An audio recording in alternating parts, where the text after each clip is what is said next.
और हज़रत अली कर्रमल्लाहु ताला वजहुल करीम का मर्तबा देखें ना, आपकी शख्सियत ही वो शख्सियत है जिनके लिए सरकार ने डूबा हुआ सूरज फेर दिया था।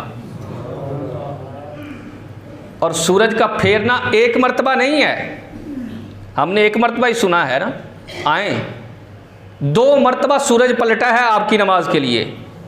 शवाहिदुन नबुवा के अंदर हज़रत अल्लामा अब्दुर्रहमान जामी अलैहिर्रहमा ये दूसरा वाक़या पहला भी नकल फरमाते हैं, दूसरा भी नकल फरमाते हैं। पहला आपने सुना हुआ है, आप फरमाते हैं ये सरकार के विसाल के बाद है, ये सरकार के विसाल के बाद है। आप फरमाते हैं हज़रत अली लश्कर के साथ सफ़र पर थे कि असर की नमाज का वक़्त हो गया।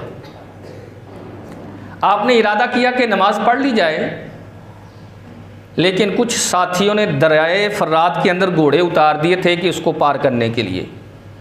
आपने फरमाया चलो ठीक है, फिर इसको पार करके ना नमाज असर अदा करते हैं। लेकिन जब पार कर रहे थे सूरज गुरूब हो गया।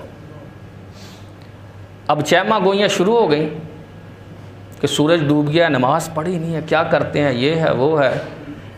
हज़रत अली ने डूबते हुए जो सूरज था ना उसकी तरफ मुंह करके कहा, यार सुन बात मेरी, मैं भी अल्लाह के हुक्म पर अमल कर रहा था, तू भी अल्लाह के हुक्म का ही पाबंद है, दोनों हम हुक्म के ही पाबंद हैं। ठीक है तू गुरूब हो गया, ये अल्लाह का हुक्म था, लेकिन मैं भी तो अल्लाह ताला के हुक्म में हूँ। फिर आसमान की तरफ मुंह करके अर्ज़ करने लगे, या मौला जब मैं तेरे हुक्म में हूँ, सूरज भी तेरे हुक्म में है, तो अली तेरी बारगाह में ये अर्ज़ करता है मौला नमाज के लिए सूरज को फेर दे। अभी ये अल्फाज ख़त्म नहीं हुए थे कि अल्लाह ने सूरज को दोबारा फेर दिया। मौला कायनात ने जमात करवाई, सब ने नमाज पढ़ी, इधर सलाम फेरा, उधर सूरज गुरूब हुआ।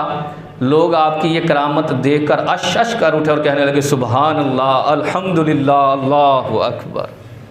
2 मरतबा आपके लिए सूरज फेरा गया आपकी नमाज के लिए।